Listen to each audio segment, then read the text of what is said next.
Welcome to this edition of the Aaron Beck Show. It's kind of an impromptu meeting this morning, Coach. You've gotten me out of bed way earlier than I prefer.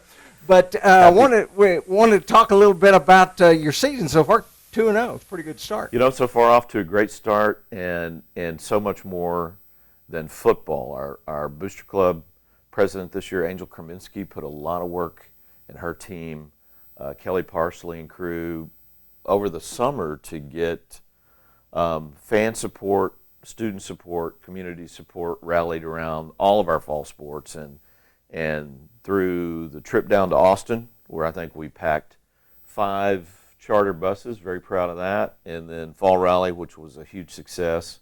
Hard to get a parking place right now at the stadium, and so we started off 2-0, big win against Regents, and then followed that up against Bernie Geneva. And then our girls field hockey team won the Episcopal Cup. So right now the fall is off to a great start. We're looking pretty good. Yes. Pretty good. Yes. Well, I would think that the game against Bernie was probably a little more fun than the one against Regents, certainly on an acid stomach. Well, I think when you hear from the coordinators a little bit, I think the offensive side of the ball had a lot of fun. I think the defensive side of the ball at times was a little bit frustrated. But the Bernie staff, how much fun I had just watching that coaching staff take a group of I think about 25, 26 kids. Their quarterback looked like he would have played O-line for us and had a pretty good night. Yeah. And the head coach at Bernie, longtime head coach at Fredericksburg, and then Johnny Manziel's offensive coordinator is on that staff now. So those guys ran some RPO, run pass option, is what that stands for, off of old school option, and we'd not seen that before. So Coach Ed and his crew, I think were scratching their head for a series or two, but then they pulled it together, and we got really close to almost ensuing a running clock, and then Bernie hopped on us quick, but overall, a great night, fun night for the kids, fun game to watch. I think there were a lot of other things going on, and just a football game was also, happened to be played, had something going on. Ran back up the hill with a cardboard. Yeah, no kidding, right? So that bowl makes for a nice setting for that. But overall, great night. We got out of those first 2 games healthy, which is always key. Yeah, Nick Daniels broke a bone in his hand, and we had to sideline him for a week, but he'll be back this week. So we're feeling pretty good. Good. So having not, as you mentioned, not seen some of the offense that Geneva brought in, were there any other surprises for your team? I mean, did the players perform pretty much the way you wanted them to or expected them to at this time of the season? You know what? We're real happy with the offensive side of the ball right now, and the quarterbacks, Hampton Fay, Matthew Epperson, have just really taken leadership roles, and they're very passionate about learning the offense, performing the offense, perfecting the offense, along with the rest of the guys. We got so many new kids, down at Regents. After the game, I was doing the math, and I think we started 8 new offensive players, or at least guys that were playing a different position or new to varsity, and same thing on the defensive side. So we're a very talented young team, and I think each week we're going to be fun to watch, sometimes maybe a little frustrating to watch, but on the O-line right now, we don't have a senior. So that group of kids are going to be together for a while.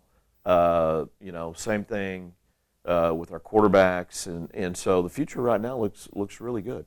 Well, and with such a young team, leadership is crucial from your quarterback and from your quarterback on the defense, your captains.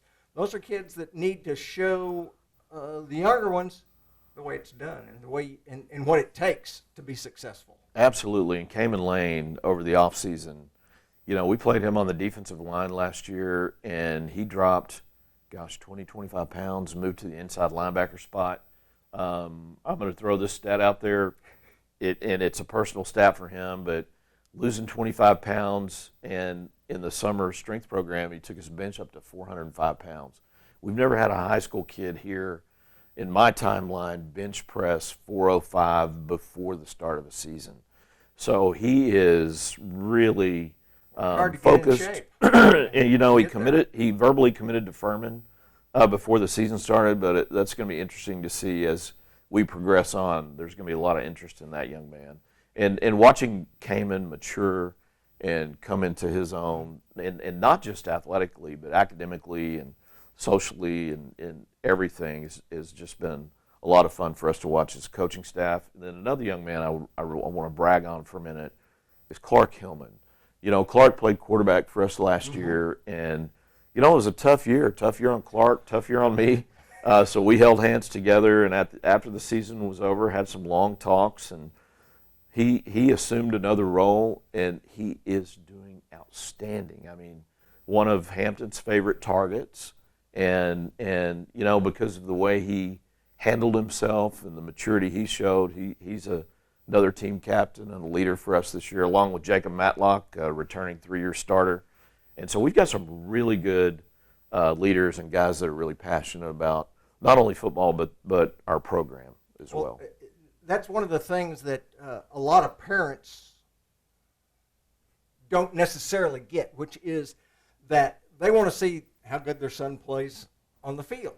They don't realize what's really important most of the time is what's done off the field. You know what? Between the players themselves. Absolutely. How they intermingle in the locker room, how they the conversations they come in and have with us that sometimes they don't have at home, and that's why I think, you know, we've got the best job in the world, is because of the time we get to spend with the young men. And parents will tell you we're with them more, you know, during football season than parents are. Absolutely. We see them more, you know, sadly, than we do our own children. Well, and I'm an empty nester now, so that's a little bit different. But you know, watching young men grow up and our student athletes grow up as a whole, that's something that we talk about here on a daily basis. We've got a athletic staff meeting this morning, and we talk about that every time we gather.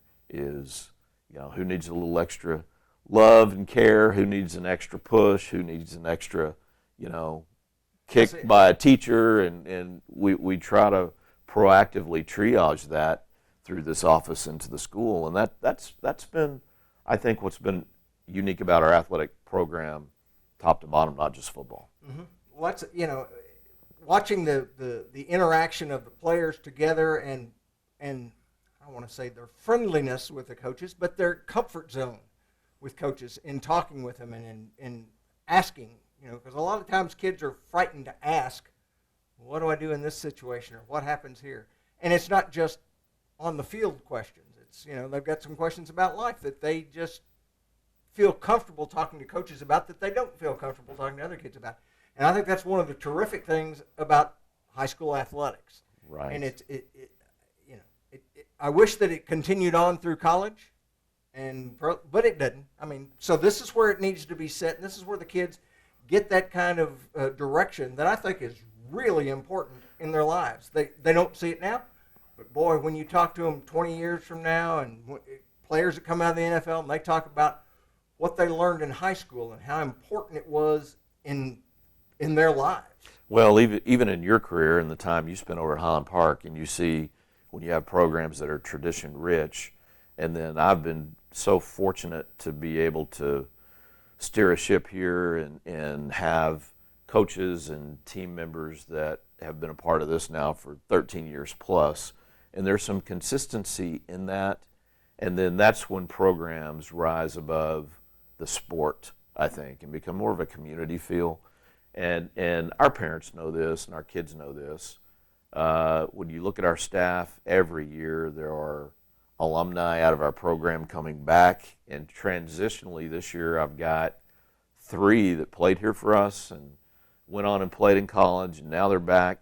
What are they going to do? What are they going to figure out? You know, Markham Pacoon was team captain, you know, not only here for us but at Columbia, and he's coaching with us this fall. Isaiah Harris played at K-State. He's in transition, trying to find his next home, and he's here with us this fall. And yesterday I added Walker Rend, who played for us and started at Ole Miss and TCU, and Same thing in transition. So we've got him back here. It's that home base. It's a safe place, and there's something comforting about coming to a place where things evolve, but they don't necessarily, from a program standpoint, change much. Exactly. You know, we're traditional in our uniform. We don't change that. You know, our helmet's been our helmet. You know, for the last, gosh, even that's one thing I held on to before I got here. They'd had that helmet right, and we're not going to mess with it on my timeline. So the little bitty things like that, you know, and even when you look at our school operationally, our headmaster's been here for 21 years. And so that's unique in itself. And so the leadership from the top to bottom, while we're not perfect, it's consistent, it's cohesive. And don't get me wrong, football coaches will fight like cats and dogs in the morning, but the great thing about our program is no matter how much we disagree, at lunchtime we're going to lunch together.